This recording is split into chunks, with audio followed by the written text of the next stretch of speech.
Hello and welcome to SOCI4002 Foundations of Social Theory. My name is Dr. Neil Harris and I'm the lead of this module. Also teaching is Dr. Roderick Gallum and our email addresses are both on this slide. Please also note the email address of Mandy Archer, your student support coordinator. She's a really helpful person who will be able to figure out anything you need on the basis of student support plans or documents, or you're just unsure and stuck and need some help more broadly. She's a really good person to turn to. In terms of SOCI 4002, as the name suggests, this will be providing an overview of key approaches to social theory, both classical and contemporary. I'm very excited to be teaching this module as I am primarily a social theorist. I've been looking forward to getting stuck into some of these ideas with you for a while now. In today's lecture, we'll have a brief overview of what we'll be covering in this module. These lectures will be around about 30 minutes, as I think everybody finds with recorded PowerPoints and Zoom calls, that's about enough, about as much as we can take. So after those 30 minutes or so, we'll be talking about the key themes of the module, what we'll be covering, what the assessments are, what books you'll need, what readings will be there, how you can find out information about the module. And then for the final sort of 10 minutes or so, we'll talk about some actual substantive ideas, talk about the work of Hegel and the work of Rousseau. While these figures aren't necessarily considered sociologists by the sociological mainstream, I'll be arguing that it's really important to understand their ideas to get a solid grasp of the rest of this course. Rousseau was considered by Durkheim to be the true founder of sociology, and his ideas are most definitely noticeable in Marx, the Frankfurt School, and in contemporary feminist studies. Equally, the works of Hegel are important, both to Marxists, Marx drew heavily on Hegel, but also in contemporary feminist theory. Judith Butler's work, you will definitely come across, if not this year already, you'll come across as you progress through your degree program, draws extensively on the work of Hegel. So hopefully you'll find those brief introductions to the work of Rousseau and Hegel interesting, relevant, and of use across your degree program.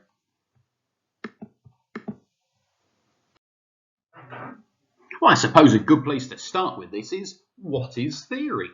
What do we mean by studying social theory? Calhoun et al. In 2007 gave us some useful pointers to make it really clear what's meant by theory. And for Calhoun, it's about seeing patterns and connections, or about how things fit together beyond just a common sense approach to understanding society. We're not simply looking at phenomenology, at people's experiences of the world around them. Rather, we're hoping to achieve a level of understanding of dynamics, processes, and the creation of knowledge and experience. It is thus a second-order form of analysis. You want to understand what makes people think and act in a certain way.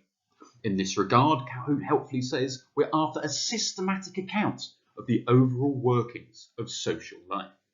It is thus about developing concepts for making sense of social life, concepts that become the frameworks of meaning through which we can read social events. Social theory is thus the foundational building blocks for sociological perspectives, which we can then use to apply to various aspects of the social world.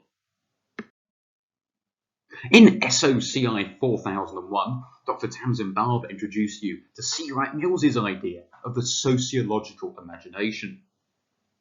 For social theorists, this idea is never far from our minds. For C. Wright Mills, the sociological imagination enables us to grasp history and biography and the relations between the two within society. The aim is to see the true connections between people and historical processes. The sociological imagination, as you'll recall from Tamsin's lecture, helps us to see the broader pictures, the networks, the dynamics, to look beyond the individual. The individual is seen as crucial to sociologists, but as part of broader sociological structures and dynamics. And to help us understand this, there are basic concepts which cross social theory, such as socialization, the self and identity, social institutions, rationality, transcendence and immanence and transition, inequalities and divisions, and the debate of the importance of structure relative to agency. These key concepts and ideas are the building blocks of the theories which go on to undergird diverging theoretical perspectives for analysis. We can thus view the building blocks as being concepts, which help make theories, which can be used to help make perspectives.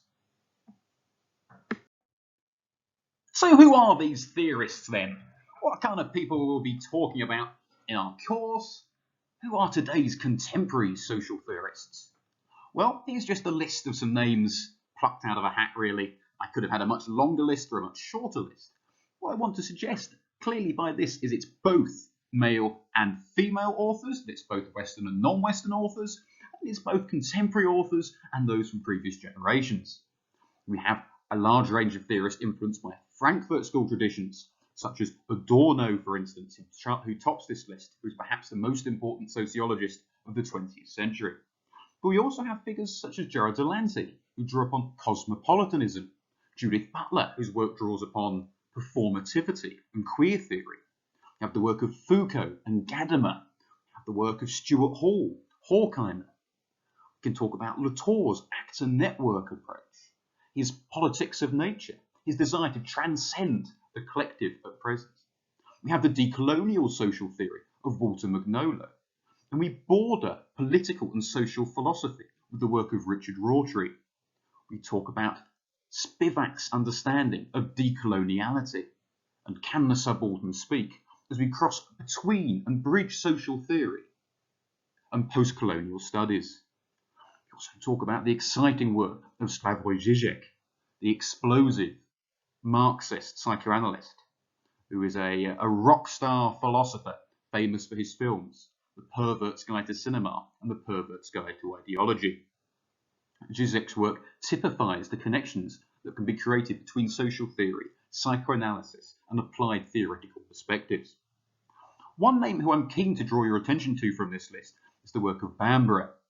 Bambara is essential to understanding the importance of decolonial social theory, and I encourage you to have a look at her website on decolonial social theory, in which a whole range of important ideas and concepts are beautifully and accessibly expressed. What I hope this list shows is the variety of contemporary authors who engage and do theory today. Theory exists on a range of disciplines, and boundaries are increasingly broken down.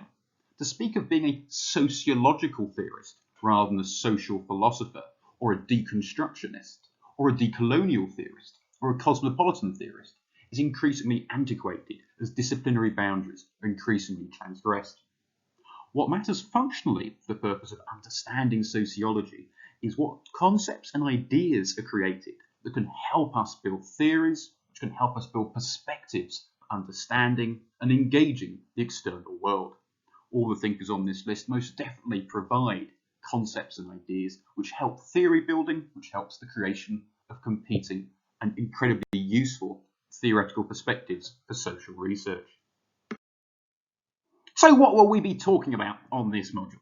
Well, here we are now in week 1, where there is just this lecture. There is no seminar this week, just a chance for you to mull over these ideas and themes, get your head around some of this stuff, look at some of the readings, prepare your notes, make sure you've got the key books, and following weeks we get cracking. In week 2 we start with Rousseau. We discuss him a little bit today, but we're going into a lot more detail next week. As I said, Durkheim, who is credited as being one of the 3 founding fathers of sociology, along with Marx and Weber, stated that Rousseau was the true father of sociology. Durkheim completed his PhD, his key examination that made him qualify as a doctor. Once you've got your PhD, Durkheim wrote his doctorate, his PhD, on Rousseau's work. Marx is also incredibly dependent on Rousseau. You can see a continuum between Rousseau, Hegel, and Marx. This idea we can see, these ideas and themes, developed through the likes of Coletti and Della Volpe in the 20th century. Max Weber's work is crucially important in terms of providing a different perspective and methodology for sociology, drawing beyond positivism. And we'll talk about what's meant by that in detail. Weber provides an interpretivist understanding, seeking to understand how people experience the world around them and make sense of their wider social world. In week 6, we change focus, moving away from these huge big picture ideas such as Marxists and Weberians, and look at the ideas of the symbolic interactionists, who are closer to providing a micro-sociology than a macro-sociology, by drawing on the works of Cooley, Dilthey, and Pragmatics, we look at the person-to-person or the intersubjective interactions.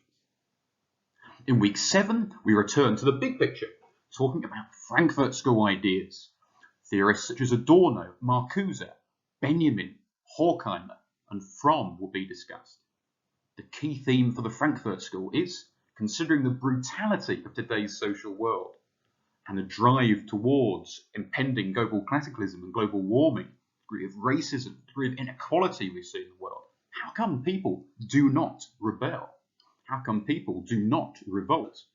For the Frankfurt School to understand this fundamentally sociological question, we need to stray into the domain of culture and see the relationship between theory and culture. Feminist theory also strays beyond the simple parameter of what could be considered the obvious social world. Second wave feminists have an oft-repeated slogan, the personal is the political. In this regard, contemporary feminist theory challenges the epistemic foundations of much sociology, asking us to think about how we know the world is connected to power dynamics. In week 9, we engage with Bourdieu's social theory.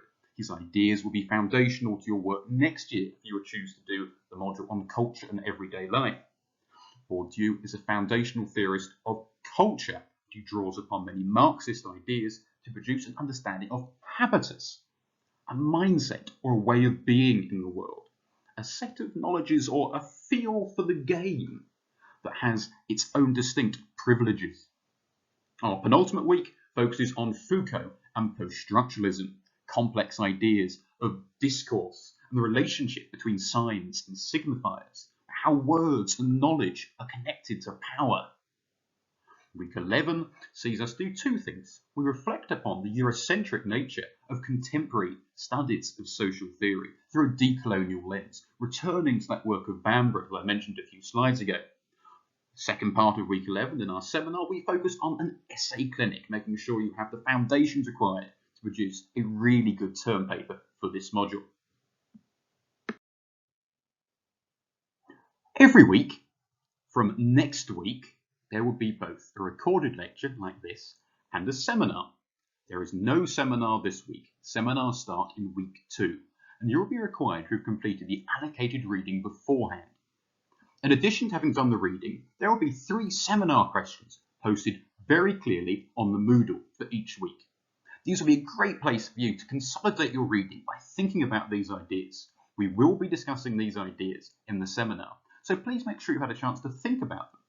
This means you'll have a better experience in the seminar yourself, and it's better for everybody who come to seminars prepared and inquisitive, wondering what other people think about these questions. Make the experience better for yourself and for your colleagues. Weekly readings are listed in the module handbook, can also be found on Aspire. This is an excellent resource. With just a couple of clicks of buttons, you can get all the readings you need. The readings are listed according to topics, and please see the teaching schedule for an overview. From Moodle, if you go to the top right of SOCI4002, there is a plugin to Aspire. You click it once, and the full reading list for the module appears. Nice and simple. If you have any problems at all, or require any further readings, or are struggling to access any of the readings, please do give me an email. A reminder, my email is nharris@brooks.ac.uk. I'll be as quick as I can. I'll get you any readings you're struggling with. This module is not designed to test your ability to get online resources. We appreciate during the pandemic situation, things have been very difficult. It's a stressful time. We really are here to help you. So if you're having any problems at all accessing materials, please do. Don't spend any time at all stressing about it. Send me an email straight away and I'll get back to you as soon as I can. So talking about books, what books do you need for this course? Well, I strongly encourage you, if you haven't already, to get a copy of Sociology by Giddens and Sutton. There are various editions of this book, and while any edition would be useful, we strongly encourage you to get the 7th edition if at all possible, because the page numbers which we state will be for that edition. In addition, I would suggest getting Seidman's Contested Knowledge, Social Theory Today, 5th edition.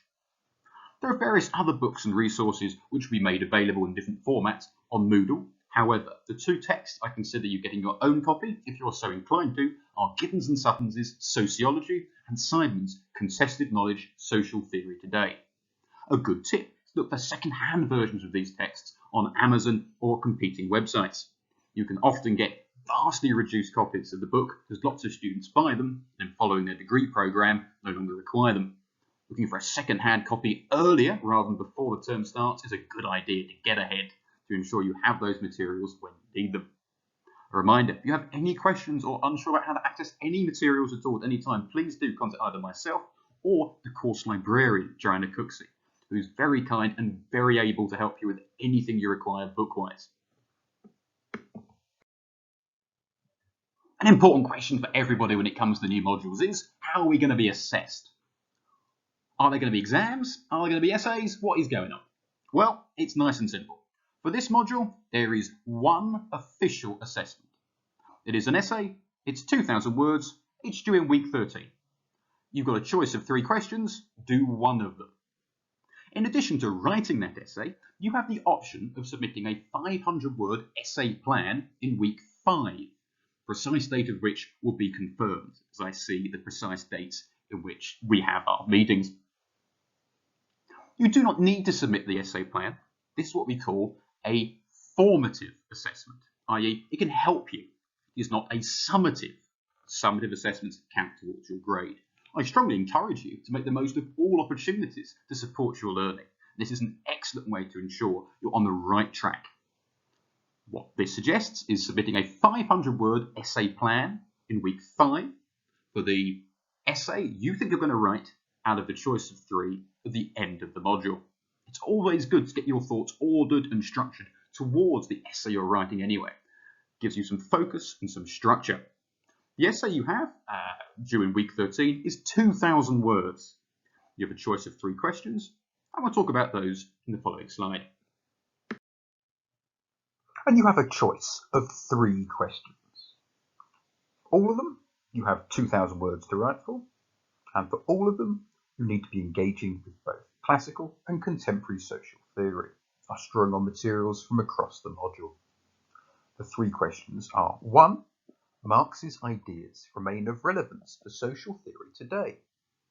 Discuss with reference to both classical and contemporary social theory. You can either do that question, or you could do Weber's ideas remain of relevance for social theory today. Discuss with reference to both classical and contemporary social theory. Or you could do Durkheim's ideas remain of relevance for social theory today. Discuss with reference to both classical and contemporary social theory. As you can see, all of the questions ask you to reflect on the founding fathers of sociology, reflect on their core ideas, and to demonstrate the extent to which they resonate with more contemporary approaches as we study towards the end of the module, such as Frankfurt School critical theory, feminist social theory, Bourdieu's social theory, and post-colonial and decolonial social theory. One of the key concerns with the birth of sociology was the Industrial Revolution and the impact upon society of the tremendous changes that were being witnessed as people moved away from tight-knit, largely rural communities to increasingly sprawling, urban and capitalist metropoles, cities, places primarily designed around factories. The Industrial Revolution started in the late 18th century at different places across Europe. The precise origins of the Industrial Revolution, a particular form of capitalism it represents, is a source of much discussion in literature. Wood and Brenner be an interesting place to start if you're interested in trying to understand precisely how this kind of society originated. Sociology as a subject is relatively new, because subjects as a thing are relatively new. 500 years ago, you would just study philosophy. All philosophy meant was love of knowledge. Phil is Greek for love, and Sophia, the girl's name Sophie, means wisdom or wise one. Subjects only really rocked up as a thing, such as studying English or maths or sociology, between sort of the 17th and 19th century. Sociology is a study in a scientific manner of human relationships and interactions, part of a broad social body, really kicked off with this fascination at how people's social lives are changing with industrialization. Increasingly, production was centralized. Moving from households and workshops to factories, we saw an increased specialisation and urbanisation. There was a number of profound changes. It was the analysis of these changes and the forms of unrest, and potentially revolutionary unrest, they brought forward that really got sociology, and especially foundational social theory, moving. And of course, a key feature of the Industrial Revolution is capitalism. Capitalism can be understood nice and simply as an economic system based on private ownership, the principle of profit, and the selling of products in a ostensibly free market. Marx's analysis of capitalism is undeniably the most famous, and for Marx, capitalism is defined as a process by which the labour of the proletariat, or the working people, is stolen from them. They are inadequately remunerated for the labour they put in. For Marx, the most important question to ask is, where does profit come from? How is it that millions and millions of pounds can be made by people who own factories? The answer for Marx is simple. The worker is not paid the full amount they are owed for their labour, and the capitalist steals X amount of their time, and this theft is what enables them to get spectacularly rich at the same time as maintaining spectacular levels of poverty within the working classes. For Marx, then, capitalism can be understood as generalized commodity production and wage labour. And it's this thing, wage labour, which enables the capitalist to put a price on the amount of hours an individual is working. The literature, while being controversial, suggests that overwhelmingly this originated in Britain. You can see the enclosure of land and the move from open fields and farming to fencing off of land and the expropriation of farmers and direct producers.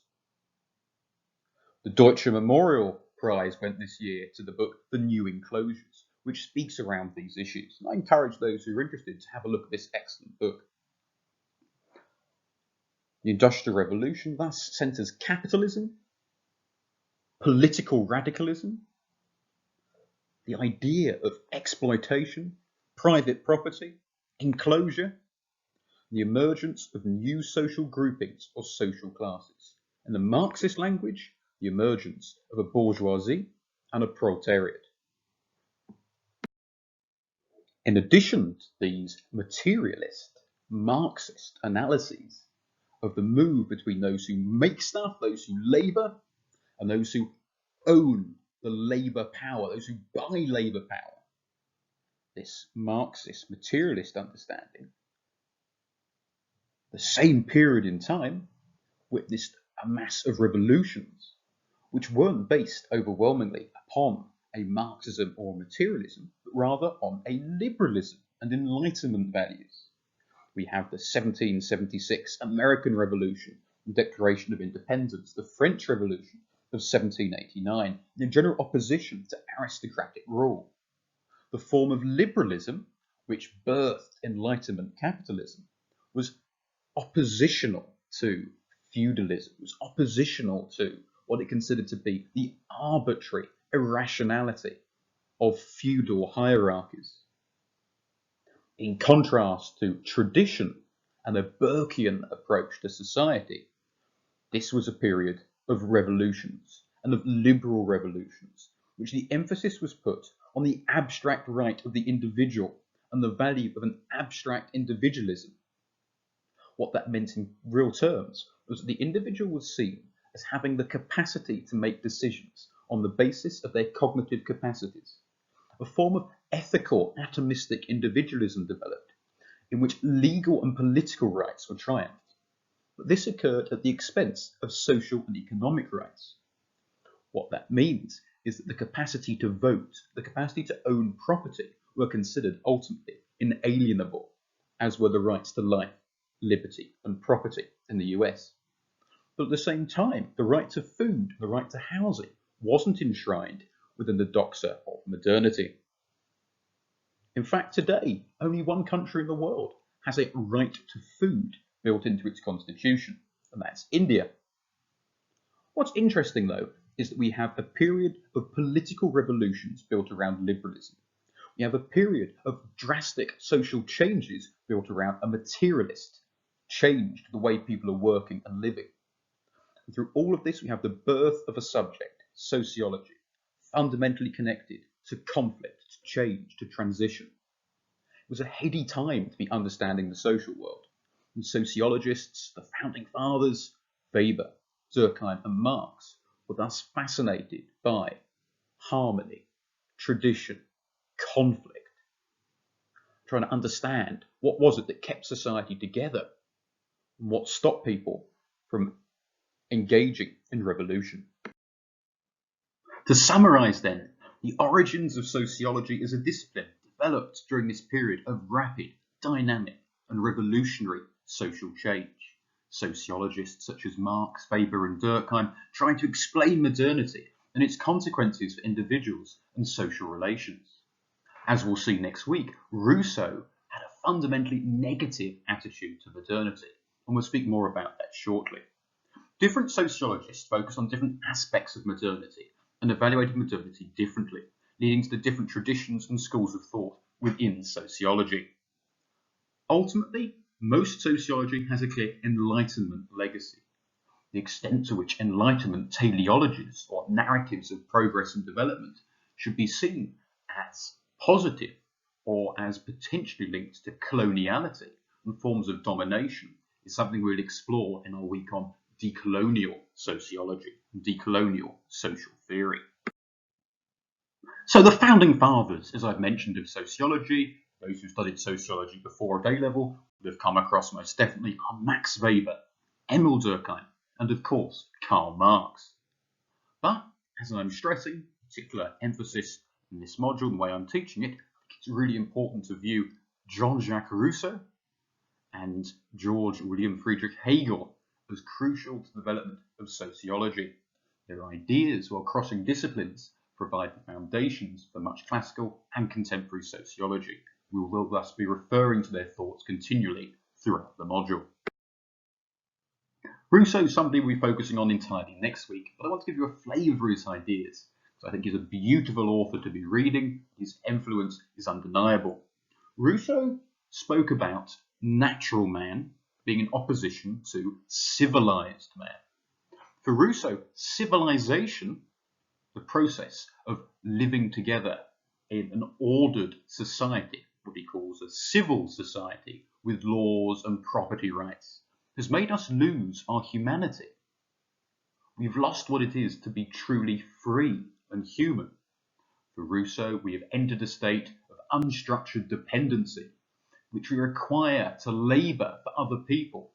We have lost what it is to be truly free and human. Rousseau writes extensively about three distinct emotional states: amour-propre, pity, and amour de soi. For Rousseau, the real tragedy of humanity is that we've gone from being a happy creature, like a great ape in a forest, who would go around just caring about their own needs and desires, to viewing the world from what Rousseau calls a non-monological self-relation. We start to care what other people think about us, more than caring about what it is that would make ourselves happy. For Rousseau, we are torn between three emotions. Amour-propre, which is self-love, love of oneself, this ego, this desire to be seen and valued by others in a certain way. Pity, which translates as pity or empathy for others. And amour de soi, which is the healthy self-regard, an awareness you need to look out for yourself, but not at the expense of others, and not in such a style or manner that you're constantly seeking one-upmanship against other people. For Rousseau, civilization has led to the rise of one-upmanship, the rise of amour-propre, in which each individual struggles for their status, struggles to prove they are mightier, better than everyone else, which leads to an inflamed ego, and which leads to a loss of what it actually is to be happy. In keeping with ideas that would be discussed from Adorno to Freud down the line, civilization for Rousseau has produced substantial discontent. Rousseau's key works are the first discourse, which we'll discuss at length next week, the second discourse, and the social contract.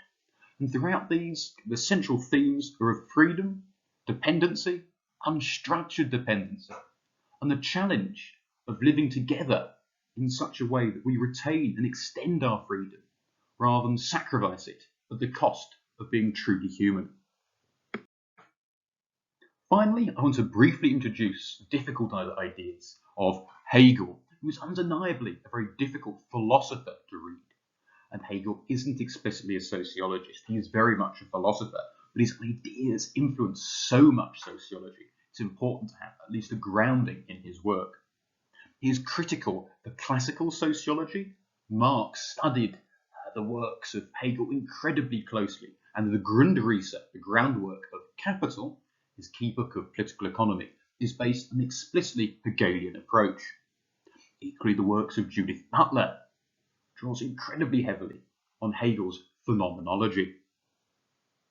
What we see with Hegel is a philosophy which says the world is constantly changing, in a state of flux, always in conflict. The world is viewed dialectically. Different forces and ideas are at work.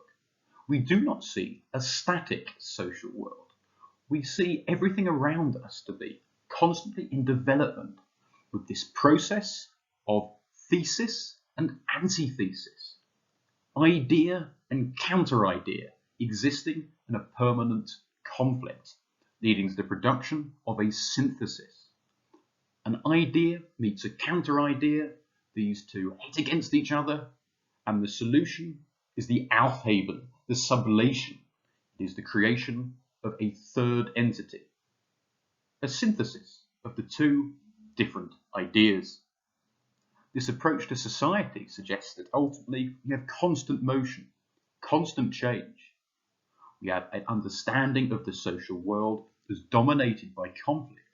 For Hegel, this conflict is very much one of ideas. Hegel is an idealistic philosopher, not in the style that he's optimistic, but rather it is the noumenal world, the world of thoughts and of ideas, which dominates. As we'll see in our lecture on Marx, Hegel's idealism was seen as being problematic, but ultimately the structure of Hegel's dialectical account and his focus on conflict and change and transition, this idea that the social world is always in flux, is fundamental to social theory, past and present. One of the many confusing aspects of Hegel's theory is his understanding of Geist. For Hegel, what we see is this process of reason existing in the social world. Rationality is central to Hegel's approach. For Hegel, when we talk of reason, we talk of a social essence. It isn't just merely a cognitive capacity. Rather, for Hegel, rationality is something which is socially embodied. Reason is thus socially manifest for Hegel. This is a complex idea, one you do not have to worry about now. Just hoping to lay these foundations, which we'll explore at length in this module, you will return to again throughout your degree program. So I want to conclude by welcoming you again to SOCI4002, Foundations of Social Theory. I hope you find these ideas interesting. We are exploring some of the foundational questions of what it is to be a social animal. These are the core tenets of sociology. As we explore Rousseau and Hegel and Durkheim and Marx and Weber and symbolic interactionism of the Frankfurt School and decolonial theorists, as we explore so many of these ideas, you'll realise increasingly that there are no right answers. And what matters is you making your own opinion. What matters is you thinking about what you think about these ideas. And most importantly, this is the crucial aspect. While your opinion matters, what matters more than anything is being able to develop your opinion into a coherent argument, drawing on the literature, drawing on key themes and perspectives. What matters for your term papers, what matters for your degree program, you're going to produce an argument in response to an essay provocation. So welcome to the module. I hope you'll find it interesting. I'll certainly be delighted to be teaching this course. Any questions at any time, please do email me at nharris@brooks.ac.uk. I look forward to meeting you in the seminars over the coming weeks. Thank you.